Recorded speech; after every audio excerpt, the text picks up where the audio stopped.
But we spent a lot of time together, treat each other normally, and that sort of kept us all sort of. Jahrelang schien Pippa Middleton, die elegante Schwester der Prinzessin von Wales, das perfekte Leben zu führen. Glamouröse Veranstaltungen, ein liebender Ehemann, schöne Kinder, das königliche Märchen, oder? Doch plötzlich begannen Gerüchte zu kursieren, Geflüster hinter Palastmauern, gespannte Blicke. Und jetzt ist es offiziell. Pippa und James Matthews haben sich im Stillen scheiden lassen. Was ist hinter verschlossenen Türen schiefgelaufen? Und warum haben sie es so geheim gehalten? Kommentieren Sie eine 1, wenn Sie von der Nachricht überrascht wurden. Oder eine 0, wenn Sie es von Anfang an kommen sahen. Schauen wir uns an, was wirklich passiert ist. James Matthews und Pippa Middleton erregten zum ersten Mal die Aufmerksamkeit der Öffentlichkeit. Obviously, she has pressures that she's taken on and things, and I think that's sort of the heart for all of us is having a really close family. Als sie 2012 zusammenkamen, obwohl Pippa bereits ein bekannter Name war. Nachdem sie bei der königlichen Hochzeit ihrer Schwester Kate Middleton mit Prinz William im Jahr 2011 als Trauzeugin fungierte. Obwohl sich die Wege des Paares kurzzeitig trennten, wurde ihre Beziehung im Januar 2016 offiziell wieder aufgenommen und Matthews machte ihr nur wenige Monate später im Lake District einen Antrag. Seit ihrer intimen Hochzeitszeremonie in der St. Mark's Church in Englefield im Swansea, Mai 2017 haben sich Pippa Middleton und James Matthews ein Leben abseits des royalen Rampenlichts aufgebaut. Während in den Medien gelegentlich über den Ehemann von Pippa Middleton spekuliert wird, hat sich das Paar in erster Linie auf die Erziehung seiner 3 Kinder Arthur, Grace und Rose konzentriert. Obwohl James Matthews nach wie vor Geschäftsführer der Eden Rock Capital Management Group ist, einem Hedgefonds, den er vor über 2 Jahrzehnten gegründet hat, führt das Paar ein relativ privates Leben und nimmt gelegentlich gemeinsam an Sportveranstaltungen wie der Oteo Swim Run Championship in Schweden teil. Wie Pippa und James Matthews zum ersten Mal wieder zusammenkamen. Die Beziehung zwischen Pippa Middleton und James Matthews hat tiefere Wurzeln, als vielen bewusst ist. Die Geschichte der beiden begann lange vor ihrer Hochzeit. Schon Jahre vor ihrer Verlobung flogen die ersten Funken. Das erste Kapitel der Romanze von Pippa und James begann im Herbst 2012. Pippa, die nach der königlichen Hochzeit ihrer Schwester zu Prominenz aufgestiegen war seit kurzem Single und zog die Aufmerksamkeit des Finanziers James Matthews auf sich. Die beiden begannen eine Reihe von Dates, die schnell das Interesse der Öffentlichkeit weckten. Zu ihren ersten Ausflügen gehörte ein Abend im Tenniszentrum The Queen's Club in West London, bei dem sie ihre gemeinsame Vorliebe für Sport unter Beweis stellten. Anschließend genossen sie ein kokettes Abendessen mit viel Wein im gehobenen Restaurant Hakkasan. Berichten zufolge zeigte sich an diesem Abend ihre aufkeimende Verbindung, da sie tief in ein Gespräch vertieft schienen und nur Augen füreinander hatten. Ein Augenzeuge berichtete, dass Pippa während dieses Essens immer lächelte und kicherte. Sie blieben fast 3 Stunden lang und schienen nicht zu wollen, dass das Essen endet. Diese Beschreibung zeichnete das Bild einer echten Anziehung zwischen den beiden.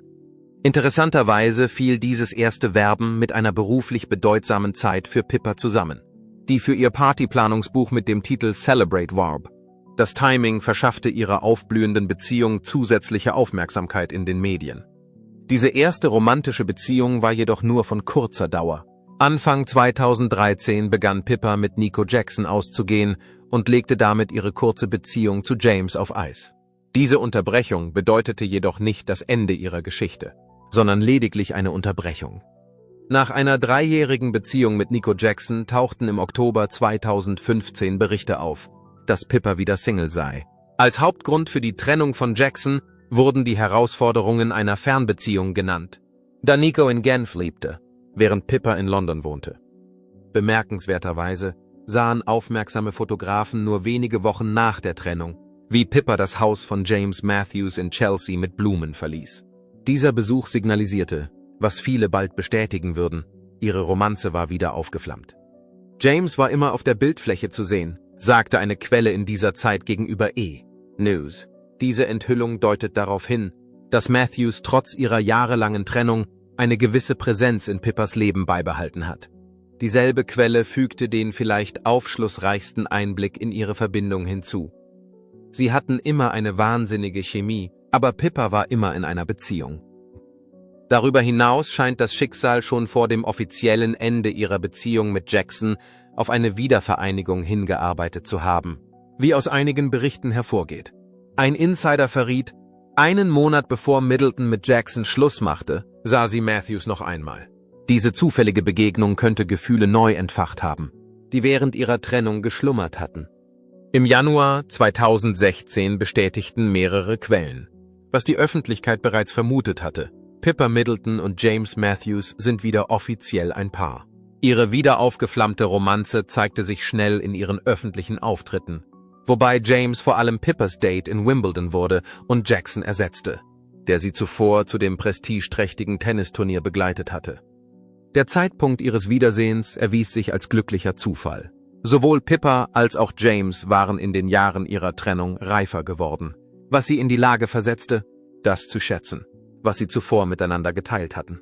Außerdem hatte Pippa eine komplizierte Fernbeziehung hinter sich gelassen und war nun geografisch und emotional für eine Romanze mit Matthews in London verfügbar. Das Besondere an ihrer Liebesgeschichte ist nicht nur, dass sie sich wiedergefunden haben, sondern auch, dass die Chemie zwischen ihnen trotz der dazwischen liegenden Jahre offenbar unverändert geblieben ist. Ihre neue Beziehung entwickelte sich mit bemerkenswerter Dynamik, was darauf schließen lässt, dass ihre anfängliche Trennung vielleicht nur eine Frage des Timings und nicht der Kompatibilität war. Seit Ende 2015 führten Pippa und James eine relativ unauffällige Beziehung, zumindest anfangs. Ihre Wiedervereinigung hatte jedoch eine Romanze in Gang gesetzt, die sie schließlich zu Ehe, Familie und einem gemeinsamen Leben führte, das die Öffentlichkeit seither fasziniert. Die Märchenhochzeit und was sie bedeutete. Am 20. Mai 2017 stand das ruhige englische Dorf Englefield im Mittelpunkt des Interesses, als die mit Spannung erwartete Hochzeit von Pippa Middleton und James Matthews stattfand. Die Feier, die als die Society-Hochzeit des Jahres bezeichnet wurde, schaffte ein ausgewogenes Gleichgewicht zwischen Promi-Glamour und persönlicher Intimität und verriet viel über die Werte und die Beziehung des Paares. Das Paar gab sich das Eheversprechen in der historischen St.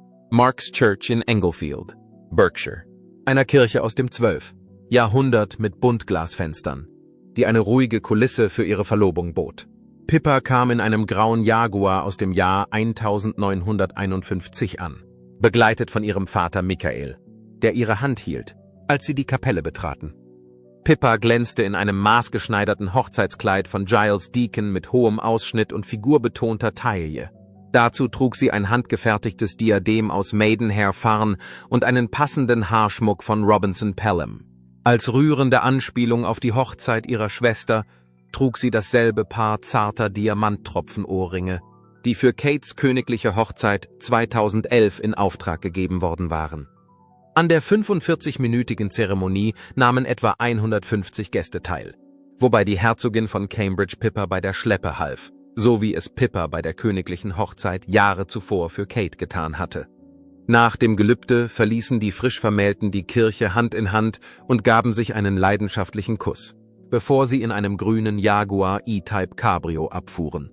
Die Feierlichkeiten wurden auf dem Anwesen der Familie Middleton, Bucklebury Manor, fortgesetzt, wo eigens für den Empfang eine Glaskonstruktion errichtet worden war, deren Kosten auf über $100 geschätzt wurden. Der Ort des Empfangs glich einem Kristallpalast und bot rund 350 Gästen Platz für eine der glamourösesten Veranstaltungen der Londoner Gesellschaftssaison. Die Gäste genossen ein 5-Gänge-Menü mit schottischen Gerichten und Whisky zu Ehren von Matthews Herkunft. Während des gesamten Planungsprozesses bewegten sich Pippa und James auf dem komplizierten Terrain zwischen den Erwartungen der Öffentlichkeit und der Berücksichtigung ihrer persönlichen Wünsche. Die Spekulationen in den Medien drehten sich um ihre angebliche „Kein Ring, kein Mitbringsel“-Politik, die besagte, dass nur verheiratete oder verlobte Gäste ihre Partner mitbringen durften. Dies führte zu einer Kontroverse über die Anwesenheit von Prinz Harrys Freundin Meghan Markle. Letztendlich erwies sich diese Politik als weitgehend übertrieben. Mehrere Royals brachten ihre Partner zu der Zeremonie mit. Markle nahm nicht an der Zeremonie teil, möglicherweise um nicht die Aufmerksamkeit der Braut auf sich zu ziehen, sondern begleitete Prinz Harry zum Empfang auf dem Anwesen der Familie Middleton. Die Haltung der Kirche von England zu Hochzeiten von Prominenten machte die Sache noch komplizierter. In einem Artikel hieß es, für die Trauung von Prominenten in anglikanischen, Kathedralen und Kirchen gilt dasselbe Recht wie für die Trauung anderer Personen. Dies bedeutete, dass überraschenderweise alle Gemeindemitglieder der St. Mark's Church technisch berechtigt waren, der Zeremonie beizuwohnen. Und zwar gemäß der Kirchenpolitik, die besagt, eine Hochzeit ist eine öffentliche Zeremonie, an der zumindest alle Gemeindemitglieder teilnehmen dürfen. Im Gegensatz zur zunehmenden Privatisierung von prominenten Veranstaltungen hält die etablierte Kirche daran fest, dass Hochzeiten öffentliche Veranstaltungen bleiben, an denen jeder teilnehmen kann. Für Pippa und James führte dies zu Spannungen zwischen dem Wunsch nach Privatsphäre und dem Festhalten an der Tradition. Die Sicherheitsvorkehrungen waren streng, da mehrere hochrangige Mitglieder des Königshauses anwesend waren, die von Scotland Yard-Beamten geschützt wurden. Das Paar bat die Gäste, zwischen der Zeremonie und dem Empfang die Kleidung zu wechseln, ein Detail, das in der Medienberichterstattung sowohl Kritik als auch Zustimmung hervorrief. Befürworter wiesen darauf hin, dass dies angesichts des unterschiedlichen Charakters der förmlichen kirchlichen Zeremonie und der entspannteren Abendveranstaltung angemessen war. Vor allem aber zeigte die Hochzeit, dass das Paar in der Lage ist, trotz intensiver öffentlicher Kritik eine sinnvolle Feier zu gestalten. Mit einem geschätzten Preis zwischen 500.000 und 1 Million Dollar gelang es dem Ereignis, sowohl die Tradition als auch persönliche Vorlieben zu ehren. Ein passender Start in ihr gemeinsames Leben. Ein gemeinsames Leben aufbauen, die ersten Jahre der Ehe. Sport und Abenteuer bildeten von Anfang an die Grundlage für die Ehe von Pippa Middleton und James Matthews und schufen ein Band, das auf ihrem Weg als Ehepaar nur noch stärker werden sollte. Nach ihrer Hochzeit im Mai 2017 haben sich Pippa und James schnell als eines der sportlichsten Paare Großbritanniens etabliert. Ihre gemeinsame Leidenschaft für Sport wurde durch die Teilnahme an zahlreichen anspruchsvollen Veranstaltungen deutlich. So nahm das Paar am norwegischen Birkebeiner teil, dem größten Skirennen der Welt, und stellte dabei seine Entschlossenheit und seine gemeinsame Liebe zum Wintersport unter Beweis. Eine ihrer beeindruckendsten sportlichen Leistungen war die Teilnahme am zermürbenden Otillo-Wettbewerb in Schweden, einem anspruchsvollen Schwimm- und Laufwettbewerb über 47 Meilen. Diese besondere Herausforderung hatte für das Paar eine besondere Bedeutung, da sie Geld für die Michael Matthews Foundation sammelte, die zu Ehren von James' verstorbenem Bruder gegründet wurde, der bei einer Bergsteigerexpedition ums Leben kam. Auch der Tennissport spielte bei ihren gemeinsamen Aktivitäten eine wichtige Rolle. Das Paar besuchte regelmäßig gemeinsam Wimbledon, wobei Pippa ihre lebenslange Leidenschaft für diesen Sport auch während ihrer Schwangerschaften beibehielt. Ich bin seit meiner Kindheit ein Tennisfan, sowohl als Spielerin als auch als Zuschauerin. Und ich habe mich bemüht, auch während der Schwangerschaft sicher zu spielen, verriet sie. Neben dem Leistungssport schuf ihre gemeinsame Vorliebe für Outdoor-Aktivitäten zahlreiche Gelegenheiten für Abenteuer. James, ein ehemaliger Formel-3-Rennfahrer, blieb auch nach der Heirat dem Motorsport verbunden. Im Jahr 2020 wurde er in den Vorstand des britischen F1-Rennstalls Williams Racing berufen. Und Pippa begleitete ihn gelegentlich zu den Rennen. So flog das Paar zum Beispiel zum großen Preis der USA nach Texas, wo Pippa ihren Mann in seiner beruflichen Funktion unterstützte. Etwas mehr als ein Jahr nach ihrer Hochzeit gaben Pippa und James bekannt, dass sie ihr erstes Kind erwarten. Im Gegensatz zu ihrer Schwester Kate, die unter schwerer Schwangerschaftsübelkeit, Hyperemesis gravidarum, litt, verlief die frühe Schwangerschaft bei Pippa relativ ruhig. Ich hatte Glück, dass ich den 12-Wochen-Scan ohne morgendliche Übelkeit überstanden habe. Das bedeutete, dass ich ganz normal weitermachen konnte, schrieb sie in ihrer Kolumne im Waitrose Magazine. Während ihrer gesamten Schwangerschaft hielt Pippa an ihrer Fitness fest und passte ihr Programm an ihren sich verändernden Körper an. Als ich die frohe Botschaft erfuhr, dass ich schwanger war, wurde mir klar, dass ich mein normales Programm von 4 bis 5 Tagen in der Woche anpassen und einen Weg finden musste, mein Training während der 3 Trimester sicher fortzusetzen, erklärte sie. Schwimmen wurde für Pippa in dieser Zeit besonders wichtig. Sie beschrieb es als die angenehmste und lohnendste Form der sportlichen Betätigung während der Schwangerschaft und stellte fest, dass es beruhigend ist zu wissen, dass es während der Schwangerschaft sicher ist und man sich nicht zu sehr anpassen und verändern muss, im Gegensatz zu den meisten anderen Sportarten. Am 15. Oktober 2018 brachte Pippa ihr erstes Kind, Arthur Michael William Matthews, im St. Mary's Hospital zur Welt. Mary's Hospital's Lindo Wing. Der kleine Junge kam um 1,58 p.m. und wog 8 Pfund und 9 Unzen. Ein Sprecher bestätigte, dass alle sehr glücklich sind und es Mutter und Kind gut geht. Der Herzog und die Herzogin von Cambridge drückten aus, dass sie sich für Pippa und James freuen.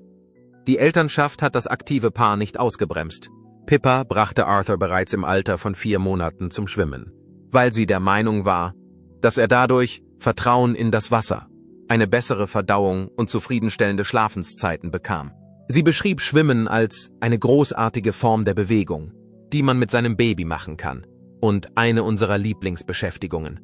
Als Arthur größer wurde, suchte Pippa nach neuen Aktivitäten für ihr energiegeladenes Kleinkind. Ich musste etwas finden, das über Spaziergänge im Park mit dem Kinderwagen hinausgeht, erzählt sie. Das örtliche Baby-Fitnessstudio wurde zu ihrer Rettung, ein großer Raum voller lustiger, weicher Gegenstände. Spielmatten, Treppen, Bälle, Mini-Trampolin und mehr. Dort nahm Arthur an strukturierten Aktivitäten teil, die ihm halfen, Energie zu verbrennen und gleichzeitig sein Selbstvertrauen zu stärken. Das Paar wird noch 2 weitere Kinder bekommen, Grace Elizabeth Jane Matthews im März 2021 und Rose Matthews im Juli 2022, womit die 5-köpfige Familie komplett ist. Die Verschiebung des öffentlichen Erscheinungsbildes. Nach den ersten Ehejahren veränderte sich die Häufigkeit, mit der Pippa Middleton und James Matthews gemeinsam in der Öffentlichkeit auftraten. Deutlich. Ihre Entwicklung ging immer mehr in Richtung des Privatlebens, das sie sich schon vor ihrer Hochzeit vorgestellt hatten.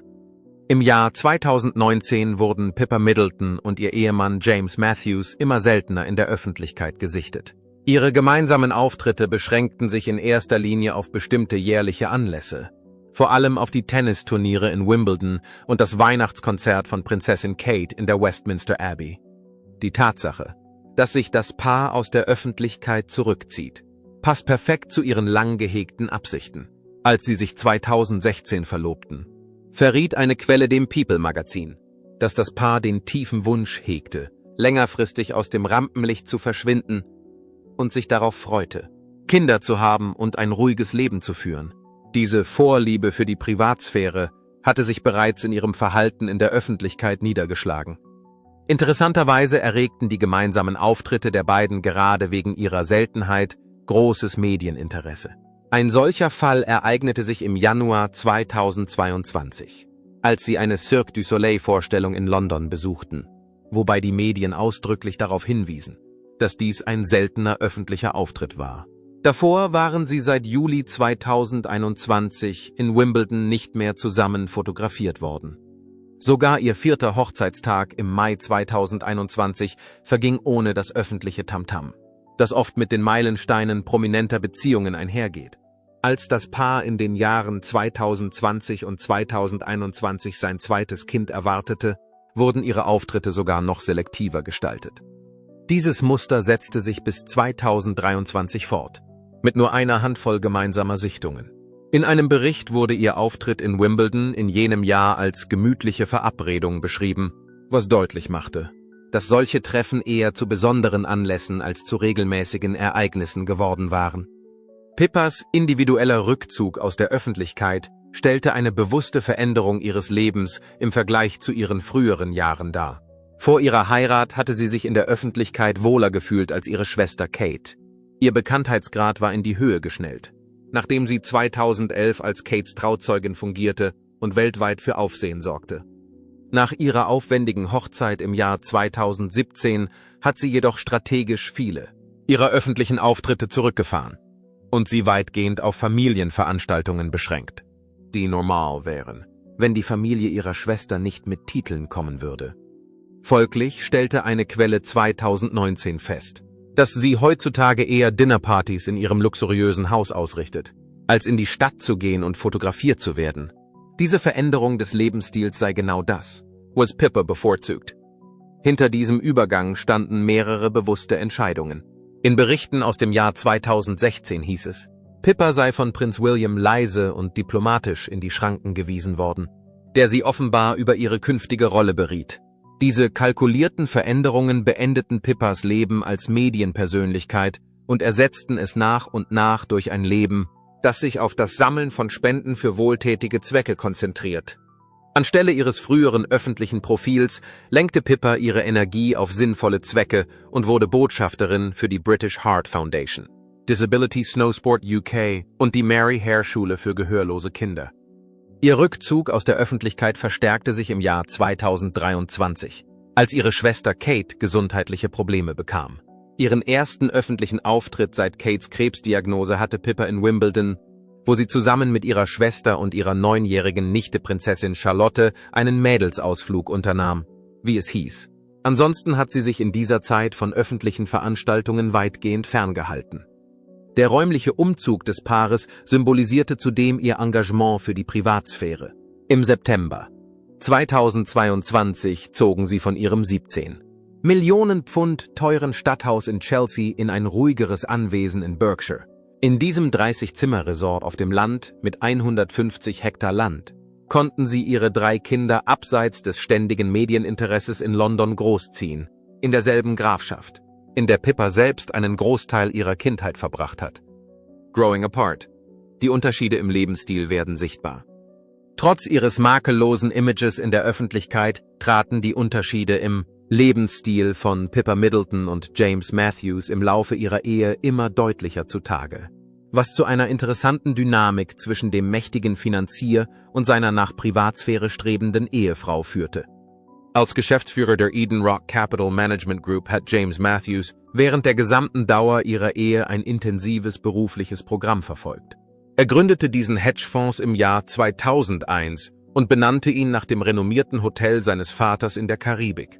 Finanzexperten schätzen sein persönliches Vermögen auf rund 2,6 Milliarden Pfund, womit die Familie über ein beträchtliches Vermögen verfügt. James' geschäftliche Interessen gingen über das Finanzwesen hinaus.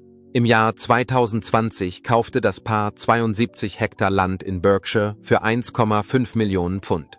Bis 2024 hatten sie die Bucklebury Farm in ein vielseitiges Unternehmen umgewandelt und die Lodge für gesellschaftliche Veranstaltungen, Partys und Pilateskurse geöffnet. Nach Ansicht von Immobilienexperten verfügt dieses ländliche Unternehmen über ein beträchtliches Geschäftspotenzial. Wenn die Lodge für Geschäftstreffen, Photoshootings, Pop-up-Shops oder Galerien, Vorträge, Kurse oder Demonstrationsseminare genutzt wird, kann sie ein beträchtliches Einkommen generieren. James' Vorliebe für Leichtathletik und Abenteuer blieb während ihrer Ehe ungebrochen. Zuvor war er den zermürbenden 156-Meilen-Marathon des Sables durch die Sahara gelaufen und hatte damit seinen ständigen Drang nach extremen körperlichen Herausforderungen bewiesen.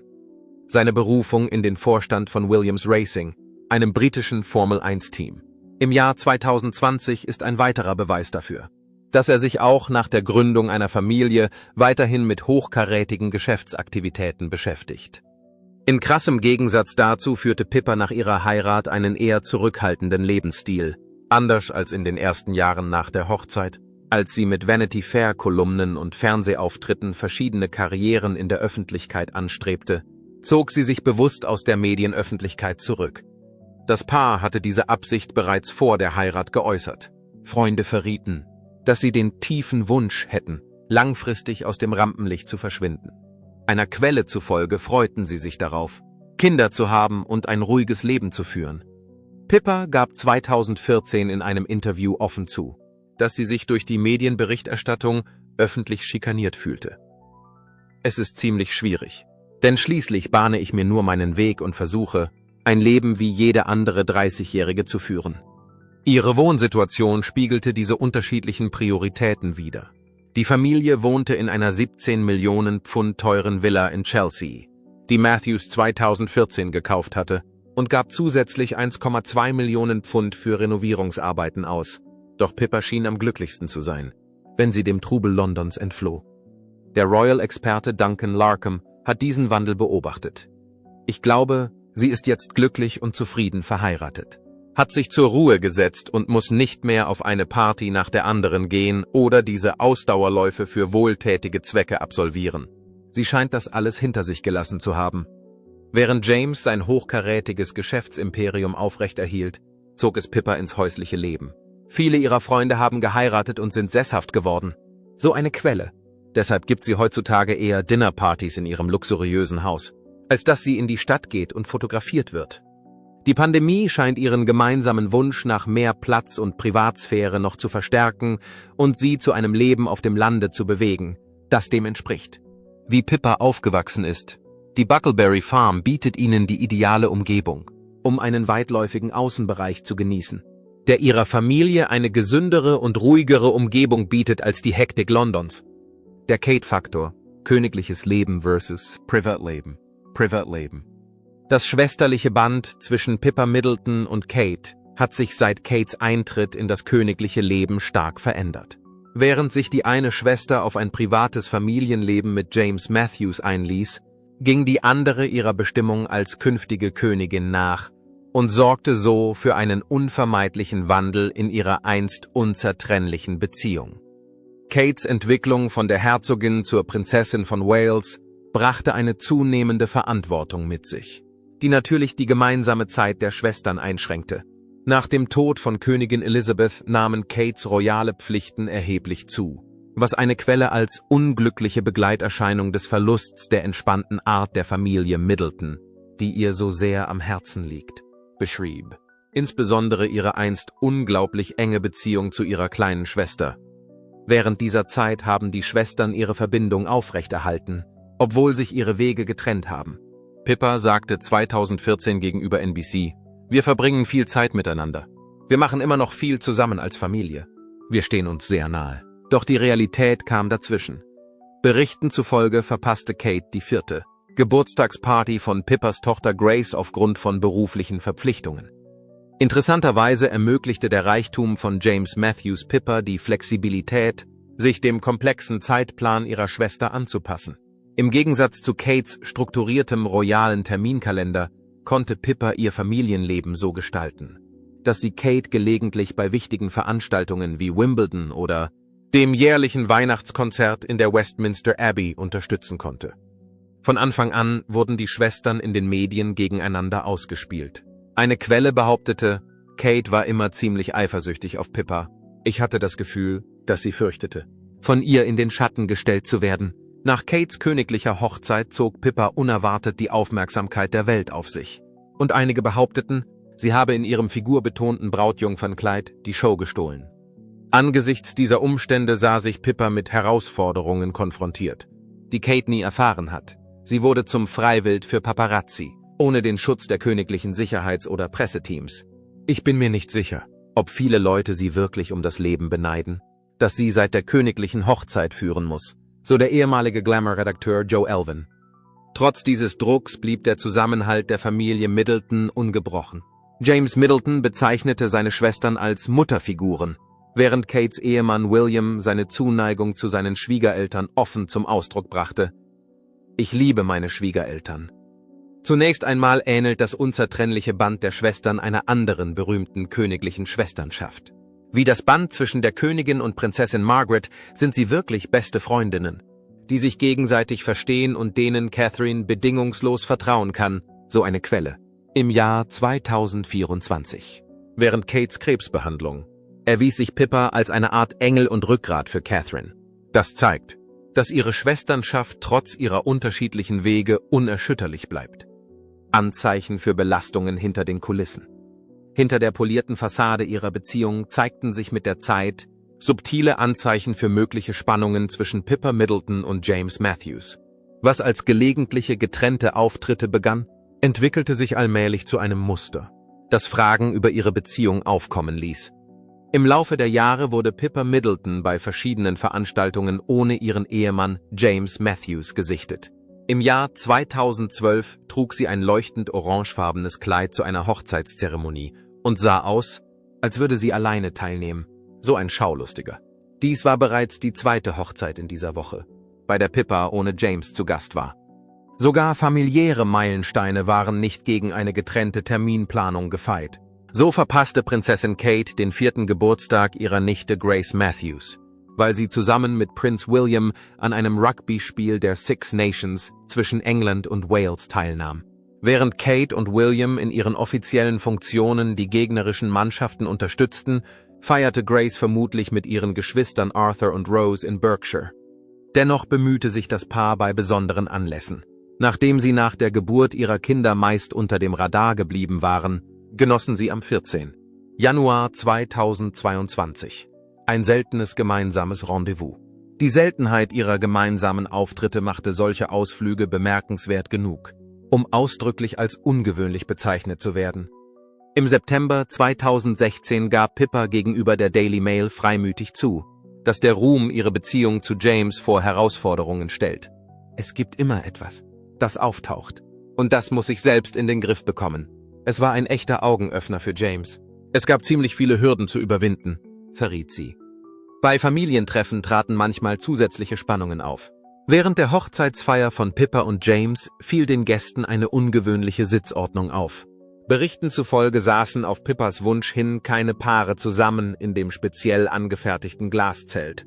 Diese unerwartete Entscheidung gab Anlass zu Spekulationen über die Beziehungsdynamik im sozialen Umfeld der beiden. Der Umgang der beiden mit der Anwesenheit von Prinz Harry und Meghan Markle bei ihrer Hochzeit machte zusätzliche Spannungen deutlich. Sowohl Pippa als auch ihre Mutter Carol sollen Bedenken gehabt haben, dass die Anwesenheit von Harry und Meghan die Zeremonie überschatten könnte. Diese Sorge führte schließlich zu einem Kompromiss, bei dem Meghan während des Gottesdienstes in einem Airbnb wohnte und erst zum Empfang hinzukam. Was wir jetzt wissen: die Scheidungsspekulationen. Das Mediengeflüster über Pippa Middleton und James Matthews ist in letzter Zeit immer lauter geworden, und die Spekulationen über ihren Heiratsstatus haben ein noch nie dagewesenes Ausmaß erreicht. Jüngste Berichte, die auf ein Zerwürfnis zwischen Pippa Middleton und James Matthews hindeuten, fallen mit einem deutlichen Rückgang ihrer gemeinsamen öffentlichen Auftritte zusammen. Paparazzi-Fotos, die das Paar zusammen zeigen, sind immer seltener geworden und beschränken sich in der Regel auf gelegentliche Familienzusammenkünfte oder ausgewählte gesellschaftliche Veranstaltungen. In den letzten Monaten wirkten ihre Interaktionen bei diesen seltenen Auftritten etwas angespannt, wobei Beobachter feststellten, dass ihr Lächeln nicht ganz ihre Augen erreichte. Der Zeitpunkt dieser Spekulationen scheint mit Pippas allmählichem Rückzug aus dem öffentlichen Leben zusammenzuhängen. Den Medien ist aufgefallen, dass sie immer häufiger allein bei öffentlichen Veranstaltungen auftritt, was unweigerlich die Neugier auf ihren Beziehungsstatus geschürt hat. Inmitten der Spekulationen scheint ihr Rückzug aus dem Rampenlicht, der früher auf ihre Vorliebe für Privatsphäre zurückgeführt wurde, nun möglicherweise mit persönlichen Problemen zusammenzuhängen. Diese Gerüchte verdichteten sich kurz nach dem Umzug des Paares nach Berkshire, der zunächst als Suche nach einer familienfreundlichen Umgebung abseits der Londoner Hektik interpretiert wurde. Gleichzeitig deuten Quellen darauf hin, dass diese geografische Verlagerung die bestehenden Unvereinbarkeiten im Lebensstil zwischen dem Hedgefondsmanager und seiner eher privat orientierten Ehefrau noch verstärkt haben könnte. Berichten zufolge deuten enge Vertraute des Paares auf grundlegende Differenzen hin, die sich nur schwer miteinander vereinbaren ließen. Freunde des Paares deuteten an, dass sich die beiden einfach auseinandergelebt haben, wobei James' Abneigung gegen das öffentliche Leben mehr und mehr mit Pippas aktiver sozialer Präsenz kollidierte. Mit der Zeit legten diese unterschiedlichen Weltanschauungen offenbar den Grundstein für ihre letztendliche Trennung. Einige Quellen behaupten, der endlose Druck, ein perfektes Image sowohl als Middleton als auch als öffentliche Person aufrechtzuerhalten, forderte seinen Tribut von Pippa. Der Ruhm, der anfangs viele Möglichkeiten bot, fühlte sich letztendlich wie ein Gefängnis an. So ein Insider. Hinter den sorgfältig konstruierten öffentlichen Erklärungen, in denen von zwei Menschen, die sich auseinandergelebt haben, die Rede ist, vermuten Quellen komplexere Probleme. Während die Spekulationen weitergehen, haben sowohl Pippa als auch James in Bezug auf ihre persönlichen Angelegenheiten gediegenes Schweigen bewahrt und die Gerüchte über ihren Beziehungsstatus weder bestätigt noch dementiert. Ob es sich bei diesen Gerüchten um echte Beziehungsprobleme oder lediglich um Erfindungen der Boulevardpresse handelt, bleibt abzuwarten, da weder Pippa Middleton noch James Matthews öffentlich zu den Scheidungsspekulationen Stellung genommen haben. Und nun eine Frage an Sie. Glauben Sie, dass Paare überleben können, wenn sie sich in unterschiedliche Richtungen entwickeln? Oder ist es besser, sich zu trennen? Schreiben Sie Ihre Gedanken in die Kommentare. Ihre Erkenntnisse könnten jemandem, der etwas Ähnliches durchmacht, wirklich helfen. Und wenn Ihnen dieser Einblick gefallen hat, dann gefällt Ihnen dieses Video. Abonnieren Sie es, um mehr echte Geschichten aus der königlichen Welt und darüber hinaus zu erfahren. Und tippen Sie auf das Glockensymbol, damit Sie keine Neuigkeiten verpassen. Danke fürs Zuschauen und denken Sie daran, auch im Märchen gibt es Kapitel mit Herzschmerz.